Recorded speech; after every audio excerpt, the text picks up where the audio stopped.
నిరీక్షణ prayer house మరియు centre సంఘముల తరపున పునరుద్ధానుడైన యేసుక్రీస్తు నామములో మీ అందరికీ నా వందనములు. ఈ దినపు దేవుని మాట మత్తయి సువార్త 21వ అధ్యాయం 9వ వచనం. ప్రభువు పేరట వచ్చువాడు స్తుతింపబడునుగాక. ప్రజలు రక్షణ కోసం దేవునిని ప్రార్థించారు. ప్రభువు పేరట వచ్చుచున్న విమోచకుని గురించి ప్రజలు దేవునిని ఘనముగా స్తుతించారు.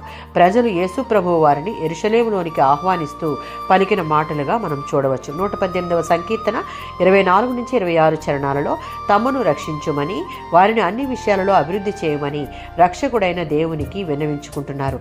యెహోవా పేరట వచ్చువానికే పాపులైన మనుషులను రక్షించుట, విమోచించుట సాధ్యం. కనుక దేవుని ఇక్కడ స్తుతించుట మనం చూస్తాం.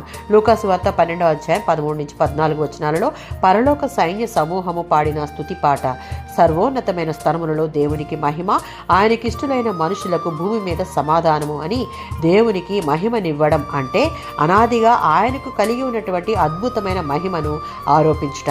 భూమి మీద సమాధానము అనగా యేసుక్రీస్తుల విశ్వాసం ద్వారా దేవునితో ఏర్పడే శాంతి సంబంధం అని అర్థం. మార్కు సువార్త 11వ అధ్యాయం 9 నుంచి 10 వచనాలలో దేవుడు దావీదుకు, దావీదు సంతానానికి రాజ్యాన్ని శాశ్వతంగా ఇస్తానని వాగ్దానం చేశాడు. ప్రభువు పేరిట వచ్చువాడు స్తుతింపబడునుగాక.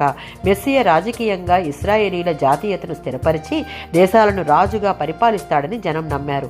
అందుకే సర్వోన్నతమైన స్థలములలో జయము అని కేకలు వేయుచూ స్తుతించారు. లూకా సువార్త 19వ అధ్యాయం 28వ వచనం. గాడిదపై ఎక్కి యెరూషలేములోనికి ప్రవేశించడం ద్వారా యేసు ఇశ్రాయేలు ఎదురు చూస్తున్న రాజు మెస్సియా తానేనని మెస్సీ యొక్క జయప్రవేశం గూర్చి జకర్యా 9:9లో చెప్పినట్లుగా మనం చూడవచ్చు. యేసు ఈ విధంగా ప్రవేశించడం తన రాజ్యం ఇహలోక సంబంధమైనది కాదని, మరియు బలిమితోనూ హింస ద్వారా లోకాన్ని పరిపాలించడానికి తాను రాలేదు అని, ఆయన రాజ్యం ఆత్మ సంబంధమైనదని చెప్పాడు. ఆత్మ సంబంధమైన రాజ్యంలో ఆయన ప్రజలమైన మనము నిత్యము ఆయనను స్తుతించబద్దులమై ఉన్నాం. ఆమేన్.